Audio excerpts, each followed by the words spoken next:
ಜಗಣ್ಣನ ಶಿಲ್ಪದ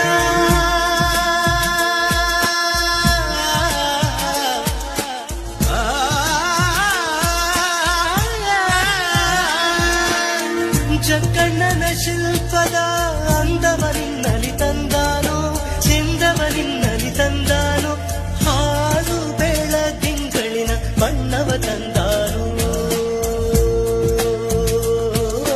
ಜೇನು ಜೇನು ಕೇಳಿ ಅದರದಿ ಮಧುವನಿತ್ತು ಮಿಂಚು ಬಳ್ಳಿಯ ಕೇಳಿ ಕೈರೇಖೆ ತಂದಾನು ಮುಂಗಾರು ತರುವ ಮೋಡ ಸಹ್ಯಾದ್ರಿ ದಾಟಿ ಬರುತ್ತ ತಂದ ಮುತ್ತು ಮುತ್ತು ಹನಿಯೇ ನಿನ್ನಯ ನಗುವಾಯ್ತು ಏಕೋ